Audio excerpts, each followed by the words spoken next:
खुलुमबाय स्टुडिय'आव दं आं साजिब बसुमतारी जुदि नोंथांनि नखराव संग्रा गेस सिलिन्डार आद्रा जाना दंब्ला जोबनोसै अब्ला नोंथाङा गोबाव दा खालामसै नङाब्ला नोंथाङा संनो नांगोन ओंखामखौ बनजों संनो बादोंब्ला थाबैनो गावबा गावनि नखरनि गेसखौ सोनानै लाखादो मानोना आसामाव फिन संग्रा गेसनि गोनांथि जानो हागौ सा सानजा भारतनि मोन 7 संग्रा गेस दैथायहरग्रा मिरुखौ थिखानाय गैयै समसिम बन्द फोसावदों बे बन्दखौ पेकेज एलपिजि ट्रान्सपर्टार एसोसिएशनआ फोसावदों सा गुवाहाटी मिर्जा तिनसुकियानि बटलिं प्लान्ट बङाइगाव डिमापुर सिलचर दुलियाजाननि बटलिं प्लान्ट आईओसीनि बिथोन बायदियै बे बन्द एबा खुदिसानायखौ थिखानाय गैयै कालारसिम लानाय जादों मख'जाथावदि थांनाय समावबो आसामाव बेफोरबायदि बन्द फोसावनाया रायजोआव गेसनि थोआ लोमा एबा आंखाल नुजाथिदोंमोन थिग बेबायदिनो बे बारनि बन्द फोसावनायावबो आसामाव फिन गेसनि आंखाला नुजाथिनो हागौनि मिजिंथिनो हायो बेनिखायनो नोंथाङा नोंथांनि संग्रा गेसखौ आबुं खालामना लाखादो नङाब्ला नागिरब्लाबो मोननाय नङा संग्रा गेस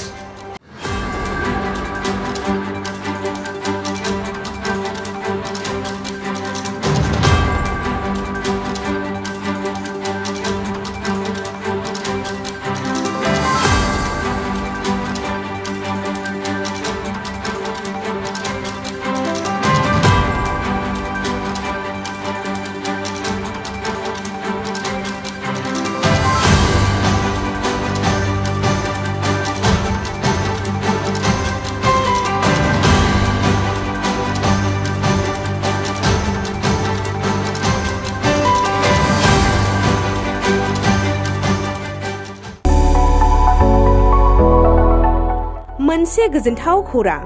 क'क्राझार सहरनि जेडे रडजों नांजाबनाय गोजोनपुरि रयेल एनफिल्ड श'रुमनि गोजौआव थानाय आइ आफा बिएम इनस्टिट्युट अफ पेरामेडिक्स बेखेवदों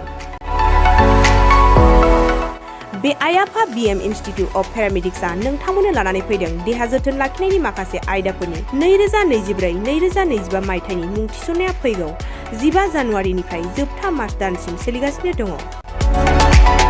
10+2 नि उथ्रिसारनाय बिजाथि एबा फरायसाफोरा बे पेरामेडिक्सआव गावारि सोलोंथाइखौ लानो हागोन क'क्राझार सहरनि गोजोनपुरि एबा गांजिमा बाजारजों नांजाबनाय आइ आफा बिएम इनस्टिट्युट अफ पेरामेडिक्सआ नोंथांमोननि थाखाय गोदान मुं थिसननाय आयदाफोरा जादों medical laboratory technology first aid patient care and assistant nursing OT technician ICU technician radiology technician कर्सखौ 2 बोसोरनि गेजेरावनो आबुं खालामनानै बीएसएस डिप्ल'माखौ लानो हागोन